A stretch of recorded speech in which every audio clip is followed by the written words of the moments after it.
Hi Stampers! I have another Abstract Expressions project to share with you. This is Meg from Loven Stamps, and this project is actually one that features one of the die cuts that is created with the Springtime Impressions Thinlits. So it's this big flower die cut here in the background, and I used it on the background of our card. So let me give you some tips for doing this.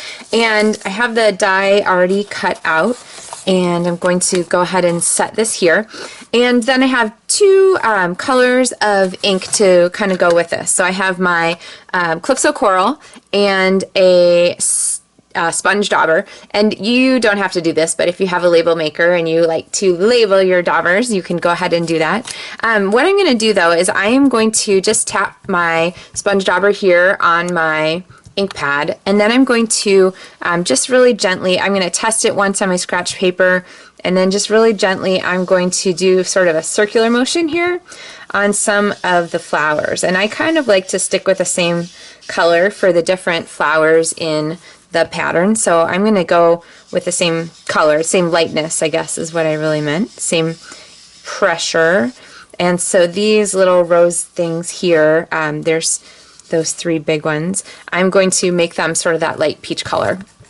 And then if I decide I want some of my flowers to be darker, I can pick up a little more ink and go back and add more color to those darker flowers. So kind of see how that looks there on our paper. Okay, so I'm going to finish up the darker tone. And I find that pushing harder isn't a great strategy with this kind of technique. I find that just adding more layers of color is a better way to kind of get what you want out of it. So I'm just adding more layers of color to these flowers in between. And it's funny because the more I look at the die cut, the more I start to see where the different patterns and so forth are. And the color really helps to bring them out. Now on the other color, I'm going to go ahead and use Shaded Spruce. And again, I have a sponge dauber. I'm just going to test it. And this is pretty strong, so I might just loosen up my color a little bit by getting some of it off first, and then go back when the ink's not so intense and give it a little bit of a soft touch here. So I'm going to add to my leaves, kind of turn as I go. And this is actually kind of a neat way to, you can create some cool effects on your background. See how the background here is kind of pretty. If you don't keep moving it, you can use that to create some fun effects. Okay, so this is going to fit here on our Whisper White layer. And before I do that, I'm just going to take the background stamp here from my flowers. I'm going to ink this up with my Calypso Coral, and I'm just going to stamp a few of these here kind of along that same sort of diagonal as my main die cut there, just to give us a little extra interest. And I find that the best way to attach something like this is to use a fine tip glue pen.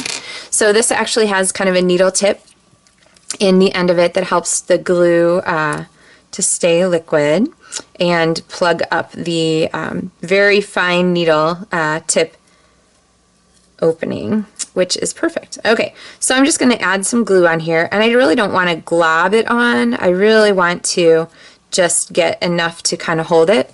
And then I'm going to go ahead and set this down, and it is going to overlap the edges of my Whisper White layer. Okay, just a little.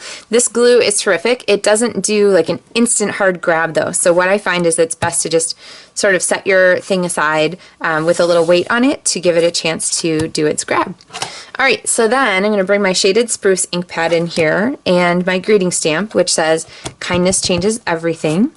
And I'm going to pop my message here onto the die cut shape. And I love these stitched shapes framelits. They're some of my super favorite. And then I'm going to flip this to the back because we have a ribbon that I'm going to put across here. And my favorite way to do these ribbons is to kind of play the ribbon out where I want it to go, and then hold it in place with some Stampin' Dimensional edgings. So here's my edging, and I'm going to pop this strip here. So don't throw away your extra pieces. Those are like valuable commodity. And if you find that you've already thrown them away and you're super desperate, you can always get them. Stampin' Up! Carries them in strips in the online store too, so you can order those through my online store. Okay, so I'm going to close that up, and then I'm going to go back with my green metallic ribbon from the metallic ribbon combo. I'm going to peel this off, and this one I want to sort of appear at the top and the bottom. So kind of see how that is. Oh, on my sample I made it go the other diagonal, but I'm sure this will also be fine. All right, and then all I'm going to do is go ahead and pop that on my card.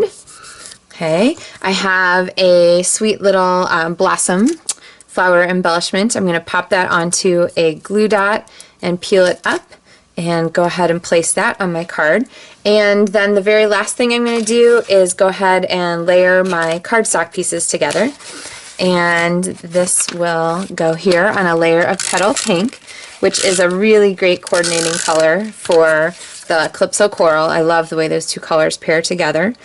And these layers are pretty tight to each other, so they give just a little bit of extra color around the edges.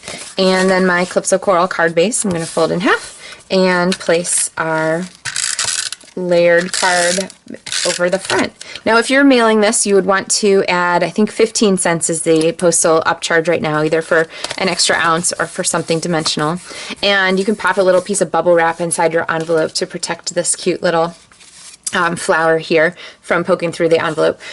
Sometimes you can also take a piece of tag board or something like that to cover it up. So another abstract impressions project for you. I absolutely love this stamp set. It just stamps so beautifully, and it gives you so many fun combinations, different kinds of things that you can do with it, just all kinds of different possibilities, and these colors definitely make me happy. So Calypso Coral, Soft Seafoam, and Shaded Spruce, a great combo. All right, thanks so much for watching, and I look forward to sharing more projects with you soon. If you need supplies, visit my website at lovenstamps.com/shop, and you can order through my website. Happy stamping!